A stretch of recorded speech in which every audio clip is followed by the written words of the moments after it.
Here are three ways of converting a number to a string. Bear in mind that these two lines of code are not being executed at the moment. The execution of the function stopped at line 4 in our first return.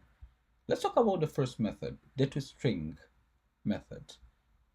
As you can see at the moment, if we pass a number to our function, it's been successfully converted into a string. But what happens if the number is not guaranteed? For example, if we pass nothing to this function, so an error is being thrown, right? What if we pass null to it?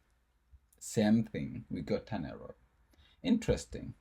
Let's comment this out and now use the second method. As you can see, with the string method, if we pass null to the function, null is converted to a string. If it is undefined, undefined is converted into a string, right? If we pass a number, the number is successfully being converted into a string. Let's comment this out and use the third method.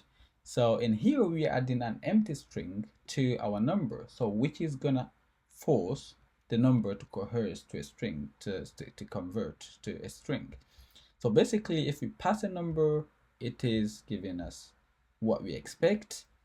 But what if it is undefined? Undefined is converted into a string. If it is null, null is converted into a string. So basically, the last two methods behave the same way, right?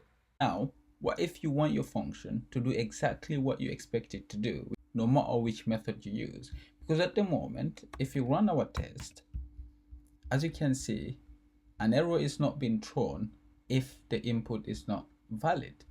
So, well, this is where making sure you validate your input is important. So what we're gonna do is to validate, to make sure that it is a valid number which is being passed to the function. As you can see now, our test is passing, and it does not matter which method we use. If I uncomment these two, the first method it's been used, it's passing the test. If I comment this, now the second method is being used, it's passing the test, and the third method is used and it is passing the test.